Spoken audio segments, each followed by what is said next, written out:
James Frith.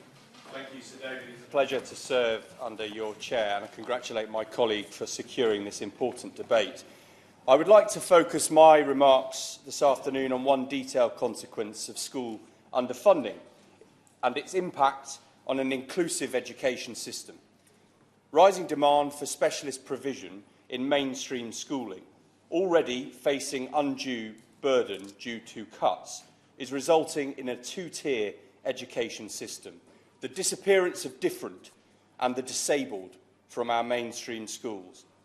Parents from across Bury share with me all too frequently heart-wrenching stories of their often years-long struggle to get the support needed for their children with special educational needs and disabilities in the mainstream school system. This failure is sponsored by government direction, budget cuts and the narrowing field on which we judge our children to have succeeded. In the Education Select Committee's inquiry into SEND, we've uncovered a crisis in this area. Parents forced to fight with schools, with LAs, fight through tribunals, often at great emotional and financial cost to their families, in order to secure the specialist provision needed to ensure their daughter or son fulfills their potential. Will my friend give way on that point? I will. Can I thank my honourable friend for giving me way? Just on the issue of children with special education needs and those who are disabled, does he agree with me that in many instances, many of these children that have these higher needs have actually been removed from the mainstream school and actually moved into a separate education system where they're not getting the support that they require? I absolutely agree with my honourable friend on that point. And it seems to me that within the education system, we ignore what everywhere else we deem as important when referencing the word special. Enhanced provision, accurate service, more attention rather than less. And with special educational needs in education, that is not happening.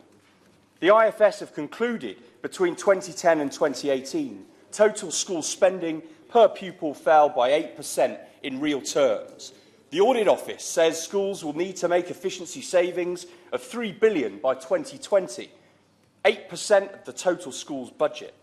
Ever-tightening school budgets are forced to make difficult decisions, often short-term, about lower-level, preventative SEND support, which would meet the needs of many without the need for statutory plans and interventions.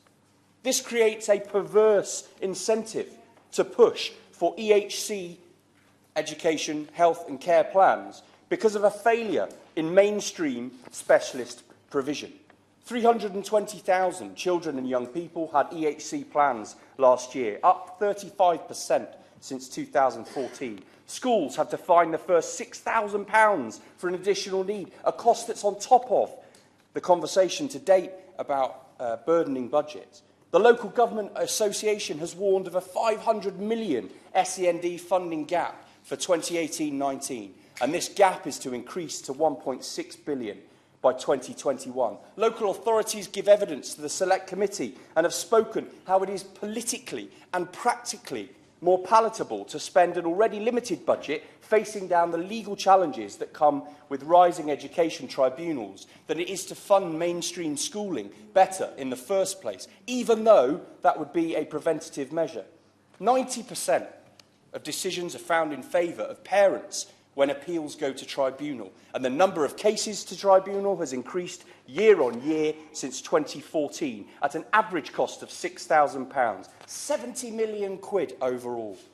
Money which would be first and better spent improving SEND provision instead of this crisis-first, crisis-only provision we have with this government.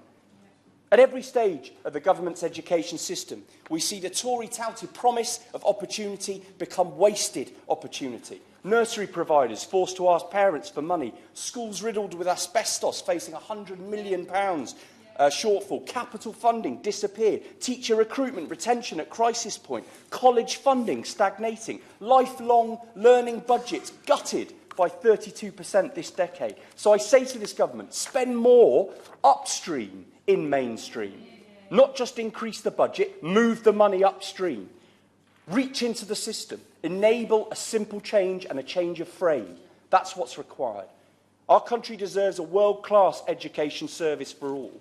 from nursery to university and lifelong learning. One where every child matters, Minister, and everyone can fulfil their potential and take advantage of a lifelong education system based on inclusivity and difference and repeat opportunity.